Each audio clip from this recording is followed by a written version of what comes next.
Now when it came to gaming, 2017 for me had a really good start to it. I got to play Uncharted 4 and The Last of Us Remastered, and I'd been enjoying Battlefield 1. But as time went on, it got back to May time, Battlefield really had lost my interest.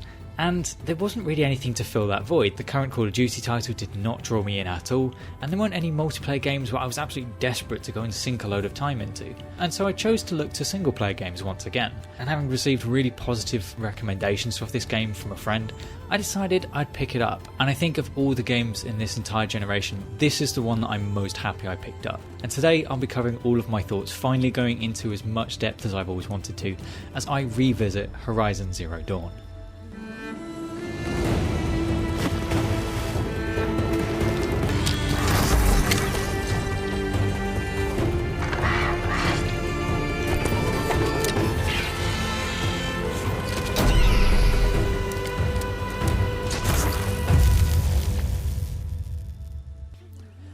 Hi there everyone, I'm the guy with no gamertag. As I alluded to a moment ago, there will be spoilers discussed in this video, so look out for the graphics that are on the bottom of the screen so you'll know which parts you can skip.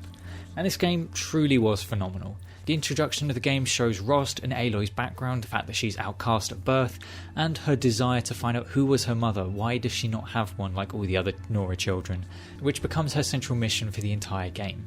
And following the proving, you're then able to go and actually explore the world properly. And wow, this world is fantastic in this game. All the different biomes, the lighting when you get to sunrise and sunset is just phenomenal. One of the features that I didn't really use when the game first came out, but I've had so much enjoyment from replaying it, is using the photo mode, because there's just so many opportunities in this game to get fantastic screen captures. Because one of the reasons I've never taken photography up as a hobby is because a photograph can never quite look as good as what I'm seeing in that moment. It doesn't quite capture the complexities, it doesn't capture what I'm feeling. And I don't quite have the interest in learning the additional skills to make a photograph resemble what I'm seeing. And yet in this game you can use the photo mode, you can use different filters, and it captures what I'm seeing in that moment, and it's something I've really enjoyed. And it is just a fantastic world to be in. All the different biomes are phenomenal. You've got the snow-capped mountains and the woodland areas of the Noralands, as well as all the ruins as you go towards the northern side. You've then got the massive open desert plains around Karja and Ossaran lands, as well as the dense jungles, and then also the snow-capped and barren mountains of the Banuk lands. There's just so much variety in the environments, and it just made it so enjoyable to travel through. I very rarely made use of the fast travelling just because it was so much fun to just walk through this world. I can't tell you the amount of times that even though I've probably sunk in both of my playthroughs somewhere between 100 and 200 hours into this game, there's still areas that I wander through and think, I don't think I've ever been here before. I don't recognise this. And you just still get that joy of exploration. You just suddenly walk up this pathway that you didn't remember existing, and it's a fun bit of exploration, and you just get to enjoy the beauty of the world in this game. And then as you explore further, you get to encounter more and more of the machines that are a threat to you in this world. You start out with some of the very basic machines like the Watchers and the Striders, ones that are relatively benign as long as you don't get too close to them. Then you get to some of the medium machines. You've got things like Tramplers, you've got Longlegs, Grazers and Lancehorns that get a little bit more aggressive and are definitely much more dangerous, until you come across the large machines, the really dangerous ones like the Thunderjaw, the Stormbird and the Behemoth. These ones pose an immense challenge to fight against, especially when you're a lower level in the game. And the first time I came across the Thunderjaw, I decided to take it on, but only when there was some random NPC started fighting it first. I wanted to fight one, but I knew I wasn't going to be quite skilled enough to do so, but in the end managed to take it down.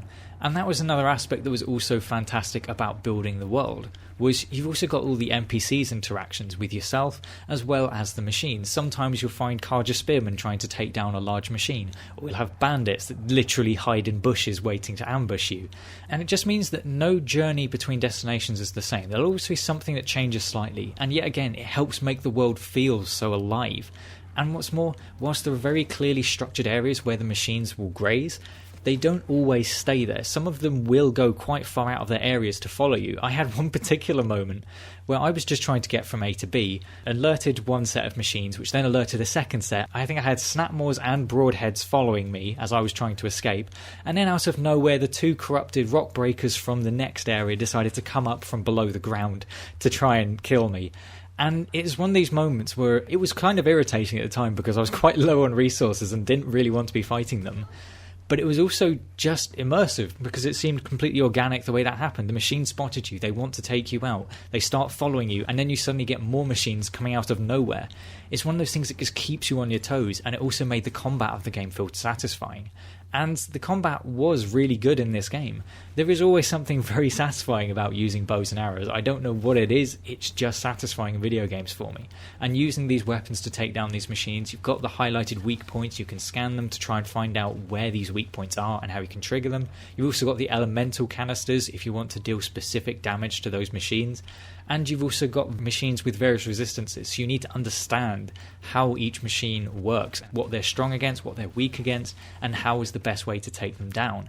And yet, when you've got all of these other aspects where other machines can interfere with that, you've really got to be on your toes, and it does make the combat really satisfying and enjoyable the whole way through the game. Yes, there are certain times at the end of the game where, with low-level machines, you can take them out almost instantly, but that doesn't stop other machines coming unsighted from behind you, or you attract something like a stormbird or a sawtooth to suddenly try and take you out. It always adds that little bit of challenge, and as I said with the exploration, it means that no journey feels the same. And it just made the world feel alive, which was one of the best parts of this game. Was even if you weren't doing a quest or a side quest or an errand, you could just be walking around this world and just feel like you were part of it. It was fantastic. You've also then got all the little challenge areas. You've got things like the cauldrons, which were really fun sections of the game. They were so well designed and really interesting to go through, as well as providing with the ability to override more machines. You've then also got the hunting grounds, which provided interesting challenges as to how you would take down certain machines. I admit that replaying it on the hardest difficulty, I couldn't really be bothered to get Blazing Suns in all of them, especially as I randomly found a tear blaster in a box in the middle of nowhere. I don't know how that happened, but the end reward for completing all of the hunting grounds with the fastest times, I just found the reward for it in some random crate in the world, which is quite funny. And then you've also got all the little side quests, which whilst don't impact the story, they do have a small influence on the end game, which is quite nice to see. It gives you that sort of closure of all of those stories, which was great. And admittedly, the side quests, a lot of them were very focused on tracking. But then with the sheer size of the level, the amount of things the game can get you to do, and the challenges you'll have to get between all the areas where these side quests are triggered, it didn't seem to be a problem. Yes, you are doing the same activity in lots of different areas, but because of the spacing and the pacing of the game, it never felt like you were just tracking constantly. You had other things to do in between, which meant that actually the tracking, whilst used quite a lot in the game, actually helped provide that variety. You weren't just fighting enemies all the time, you did have other less combat focused activities to do. But the main thing that was fantastic in this game was the story, and it was just phenomenal. Now, in previous videos on this game, I've wanted to try and avoid talking about the story, trying to avoid giving away too much, because it is one of my favourite stories I've ever played through. But in the end, for this game, I really need to. One of the biggest weaknesses of those videos, whilst I completely agree with the direction I went for those older videos, it really held them back. I mean, I had the horrifically cringy line in my Why Horizon Zero Dawn is my favourite game video of, "She has been hardened by the truths of the world." If that isn't an indicator for someone who spends all their time in their bedroom masturbating, I don't know quite what is. But as I said, this is the point to avoid if you want spoilers, so please do skip to the timestamp on screen if you want to avoid it. Now, as I said, you start out with finding out about Aloy and Rost's backstory, the fact that he is her guardian and that they are both outcasts, and she just wants to find out why doesn't she have a mother. Unfortunately, at the Proving, where she becomes a brave, that gets massacred. You can get introduced to the Eclipse and Ross dies saving her. This gives her the drive to continue wanting to find out why she doesn't have a mother. It links you to the corruption. At least the Matriarch anointing her as a seeker so that she can go out of the Nora lands and start exploring and finding out more. The story then slows down for quite a while. You go to Meridian where you find Erend as you try and look for Olin. You then also get an amazing main quest line with Erend where he's looking for his sister Ursa, which was a fantastic bit of character development between them. But then when you finally find Olin, you have the choice whether you let him live or die. You then get introduced to the rather mysterious character Silence, who starts to guide you towards some of the older ruins. And this is where the story starts to kick up a notch and starts to intertwine what happened with the old civilization, which you're surrounded by their ruins. You go to Maker's End and you learn of the Pharaoh robots, the corruptors you've been fighting, and your first encounter with a Deathbringer, finding out what they are and why they were created, and also being introduced to Elizabeth Sobek, the Earth scientist who Aloy saw a hologram of when she approached Allmother. This then leads you onto the other facilities like the Grave Hoard. You've then got the Sun Ring and also All-Mother themselves. And it really starts to develop the story much more. You find out about Project Zero Dawn. You don't know what it is. And it leads you down this rabbit hole of thinking that it's a militarized item. It's a way of stopping the Pharaoh robot plague. It's going to destroy the machines and save life. Until you get to the Sun Ring, where it massively changes gear. And it was one of the best twists I've seen in a game. Instead of Zero Dawn being the plot to save humanity, it's the plot to save life. Humanity is doomed and life will end. So instead of trying to save it, they create an AI which is completely unrestricted in what it can think and feel to command a terraforming system to rebuild life on Earth. The reveal of Zero Dawn and what it is, and understanding more about Gaia and in that facility, was absolutely fantastic. Up until that point, the game led you to fully believing that Zero Dawn was how they saved life. And actually, it was so much more interesting to find out what Zero Dawn actually was. And of course, that then leads you to return to All-Mother and find out why Aloy was created and how she was born. Finding that All-Mother was actually a cradle facility of which new life came from, where the new human species was raised before being released to the world, when there were no longer nutrient stores to feed them. Then towards the end you go to the Gaia Prime Reactor, where you go to collect the Master Override. Then you find out about Elizabeth's sacrifice to save the other Alpha members of Zero Dawn, before Ted, then being a complete arsehole, decides to kill them. It was a very touching part of the game. It was another fantastic environment to go and explore through. You've got all the light going through this destroyed mountain. And it was a really awesome part of the game. It then also allows you to understand Silen's full motivations and his full history with the Eclipse, why he helped Hades, and it kind of brings a closure to his involvement in the story before you have the final battle in Meridian, where you have to take down Hades. Which then leads to the immensely satisfying and perfect ending of the game of Aloy finally going and finding Elizabeth.